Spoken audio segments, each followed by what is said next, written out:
मंच के मानने पर और यहाँ आए हुए सभी लोगों को मेरा प्रणाम और बहुत बहुत प्यार। इस फिल्म की शूटिंग किसी गांव में होनी थी और यूं ही मेरे मुंह से निकल गया आपके गांव का नाम, बुदबुदा। बचपन में सुना था बहुत खूबसूरत है आपका गांव। प्रिंसिपल साहिबा ने सही कहा, सचमुच मैंने कभी सोचा नहीं था कि मैं आप लोगों के बीच आकर आपकी ज़मीन, आपकी अवक हवा का हिस्सा बन जाऊंगा। दरअसल इंसान अपनी ज़िंदगी के लिए जैसा सोचता है, भगवान खुदा भी उसी के लिए वैसा ही सोचे कि ज़रूरी नहीं होता। किसी ने सही कहा, भगवान या खुदा को अगर हंसाना है तो उसे अपने भविष्य की योजना के बारे में बता दो। खैर, सबसे पहले मैं हाथ जोड़कर और तहे दिल से आपसे माफ़ी मांगता हूँ कि आप लोग सही ढंग से हमारी शूटिंग नहीं देख पाए। दरअसल मेरी पिछली फिल्म थोड़ी सी कंट्रोवर्शियल थी, जिसकी वजह से सरकार ने मुझे बहुत सारी सिक्योरिटीज़ दे दी। इस सिक्योरिटीज़ की वजह से जो परेशानी आपको हुई, यकीन मानिए उससे ज़्यादा परेशानी मुझे हो रही है। इसीलिए मैं आज उन्हें वहाँ दूर छोड़कर आपके पास आया, आपके करीब आया। मुझसे कहा गया है कि मैं यहाँ आकर बच्चों का मौलिक मार्गदर्शन करूँ। मौलिक मार्गदर्शन बहुत बहुत बड़ा लफ्ज़ है, माफ़ कीजिएगा प्रिंसिपल साहिबा, इतनी बड़ी बड़ी बातें मुझसे नहीं होगी। लेकिन हाँ, मैं अपने छोटे दोस्तों से एक बात कहना चाहूँगा कि बच्चों, तुम्हारे ये बचपन के दिन ज़िंदगी के सबसे खूबसूरत दिन हैं। क्योंकि यहाँ बेटी चुन्नी कहेगी, साई मेरा दांत टूट गया है, दर्द हो रहा है।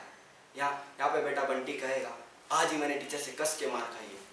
किसी किसी बच्चे के दिल में इम्तिहान का डर होगा। तो ये ठेंगा खूबसूरत दिन है, ठेंगा ये बेहतरीन दिन है। हाँ बच्चों, मैं तुम्हें यकीन दिलाता हूँ कि यही सबसे खूबसूरत और बेहतरीन दिन है। क्योंकि चुन्नी जब तुम बड़ी होगी और तुम्हारे दिमाग में प्लेन होने का टेंशन होगा, और बंटी जब तुम बड़े होगे और तुम्हारी दाढ़ी मुझ इन जनाब की तरह होगी, तब ये दिन, ये लम्हे वापस नहीं आएंगे। आज आपका दिल सच्चा है, पाक है, दबकता सोना है। आज इस दिल से जो रिश्ते कायम करोगे, जो दोस्त तुम लोग बनाओगे, ऐसे दोस्त, ऐसे रिश्ते ज़िंदगी में फिर कभी नहीं बनेंगे। आज आप लोगों को देखकर मैं अपने बचपन में खो गया। आज आपके पास पहनने के लिए अच्छे कपड़े हैं, पढ़ने के लिए अच्छी अच्छी किताबें हैं, खाने को अच्छा खाना है। शायद मुझे यहाँ देखकर आप लोगों को यकीन ना हो कि मेरे बचपन में इनमें से मेरे पास कुछ भी नहीं था, कुछ भी नहीं। मैं फिल्म स्टार साहिर नहीं, सिर्फ साहिर था। मेरे पिताजी बहुत गरीब थे, कहने को कुछ नहीं था हमारे पास। लेकिन हर एक के बचपन में कोई ना कोई ऐसा होता है जो हमारी नन्ही सी जान पर अपना गहरा असर छोड़ जाता है। हमारी मस्ती, हमारी मुसीबतों का हिस्सेदार बन जाता है, हमारा दोस्त बन जाता है, हमारा साथी बन जाता है। मेरे बचपन में भी मेरा ऐसा साथी था, मेरा सहारा, मेरे खुदा की रोशनी, बिल्लू। बिल्लू मेरा दोस्त। मुझे याद है, स्कूल में टिफ़िन की लंबी छुट्टी के वक्त बच्चे अपने टिफ़िन से खाना खाते थे। मैं नल से अपने हथेली लगाकर सिर्फ पानी पिया करता था। तब मेरे कंधे को छूकर अपने टिफ़िन को मेरे और बढ़ाने वाला बिल्लू मेरा दोस्त। मेरे बाल लड़कियों की तरह लंबे थे, उसे कटाने के लिए जेब में हथेली नहीं थी मेरे पास। अपने बापू के दुकान पे ना होने का मौका पाकर मेरे बाल काटने वाले बिल्लू मेरा दोस्त।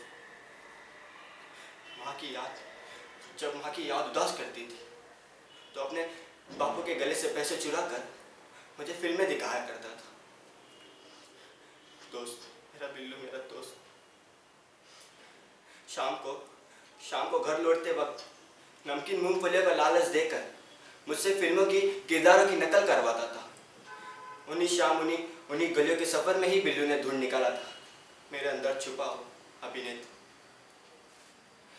मुझे खुद पर इतना यकीन नहीं था जितना यकीन बिल्लू को मुझ पर था। एक दिन अपने कान की सोने की बाली बेचकर मेरे हाथ में मुंबई का टिकट थमाया और बाकी बचे पैसे मेरे शर्ट की जेब में रख दिए। मैंने उसका हाथ पकड़कर कहा कि ये पैसे मैं तुझे कैसे लौटाऊंगा। तो मुझसे बोला, ये लौटाने की ज़रूरत नहीं, कहीं किसी ज़रूरतमंद की मदद करना, मुझे याद करना, बस इतना ही काफ़ी है। फिर मैं मुंबई आ गया। ज़िंदगी की तेज़ रफ्तार देखते ही देखते साहिर से फिल्म स्टार शाहिद खान बन गया। मैं अपने दोस्त को ढूंढने के लिए हमारे गांव वापस गया, पर वो मिला नहीं। किसी ने कहा कि उसे एक लड़की से प्यार हो गया जो उसके बिरादरी की नहीं थी, गांव वाले खिलाफ थे। तो अपनी जान बचाकर गांव छोड़कर भाग गए। एक सच आप लोगों को बताना चाहूंगा, आज मेरे पास सब कुछ है, नाम शौहरत। जहां जाता हूँ लाखों करोड़ लोग मेरे पीछे आते हैं, मेरा नाम पुकारते हैं, मेरे नाम से सारा समाज गूंज उठता है। लेकिन आज भी उन लाखों करोड़ आवाज़ों में एक ही आवाज़ सुनता रहता।